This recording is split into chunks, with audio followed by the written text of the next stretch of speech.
قرآن کریم میں اللہ تعالیٰ انسانوں کو نصیحت کرتے ہوئے فرماتا ہے کہ اپنے ارد گرد میری تخلیق کی گئی چیزوں پر غور و فکر کرو، بے شک اس میں علم والوں کے لیے کئی نشانیاں ہیں۔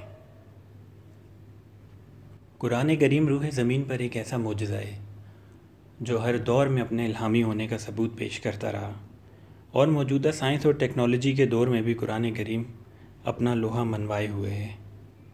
قرآن کریم تقریباً 6,500 آیات پر مشتمل کتاب ہے، جس میں سے تقریباً 1,000 آیات سائنس اور ٹیکنالوجی کے حوالے سے بات کرتی ہیں۔ آج ہم اس سلسلے کی 5 آیات کو زیر غور لائیں گے اور پھر اس سلسلے کو انشاءاللہ مستقل قائم رکھیں گے۔ قرآن کریم میں اللہ تعالیٰ آسمان کا ذکر کرتے ہوئے فرماتا ہے، آسمان کو محفوظ چھت بھی ہم نے ہی بنایا ہے، لیکن لوگ اس کی قدرت کے نمونوں پر دھیان ہی نہیں دھرتے۔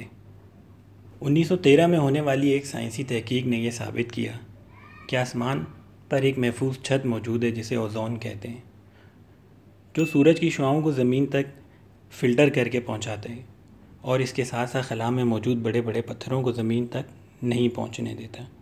نہ صرف یہ بلکہ اس کی غیر موجودگی میں زمین کا درجہ حرارت -270 ڈگری پر پہنچ جائے گا، جو کہ پوری زمین کو جما دے گا، جس سے زمین پر حیات کے کوئی بھی نشان باقی نہیں رہیں گے۔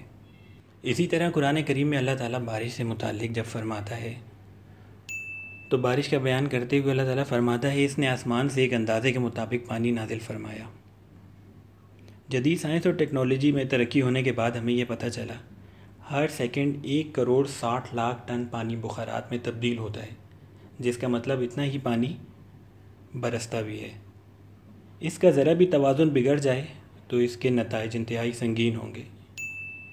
پہلی دفعہ برنارڈ نامی ایک فرانسیسی سائنسدان نے واٹر سائیکل دریافت کیا۔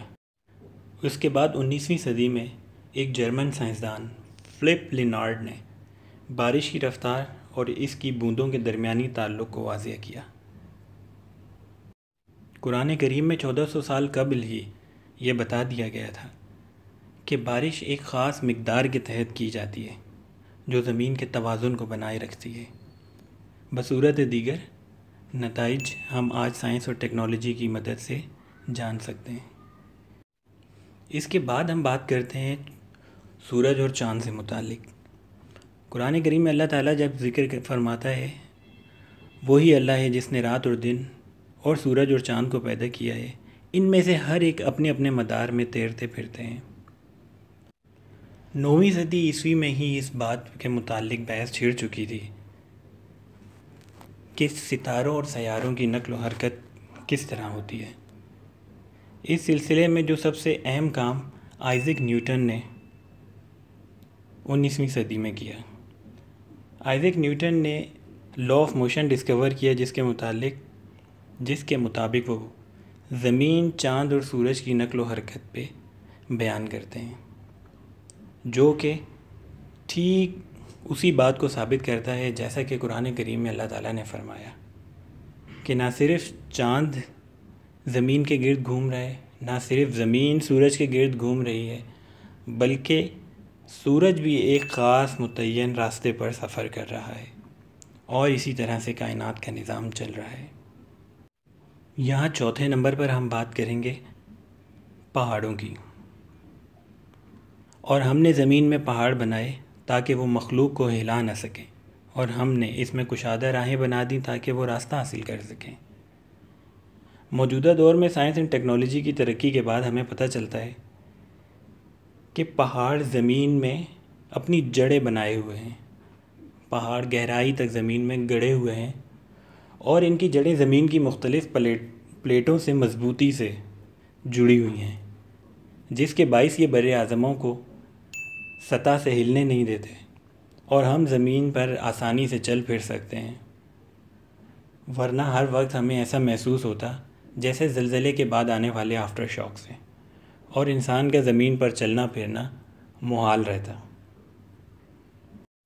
قرآن میں 5ویں سب سے حیران کرنے والی سائنس سے متعلق آیت میں اللہ تعالیٰ فرماتا ہے، کیا کافر لوگوں نے یہ نہیں دیکھا کہ آسمان اور زمین باہم ملے جلے تھے، پھر ہم نے انہیں جدا کر دیا۔ 1927 میں جارج لیمرٹر نامی ایک سائنسدان نے یہ ثابت کیا کہ کائنات مسلسل پھیل رہی ہے۔ اگر ہم اس پروسیجر کو ریوائنڈ کریں تو ہم یہ جان سکیں گے کہ آسمان میں موجود ہر چیز آج سے 13.8 ارب سال پہلے یکجا تھی، اور پھر ایک دھماکہ جسے بگ بینگ کہا جاتا ہے، اس کے نتیجے میں یہ کائنات وجود میں آئی۔ قرآن کریم میں بھی اللہ تعالیٰ کچھ یوں ہی فرماتا ہے، کیا تم نہیں دیکھتے کہ یہ آسمان اور زمین باہم ملے جلے تھے اور ہم نے اسے جدا کیا۔ بہت شکریہ دوستو۔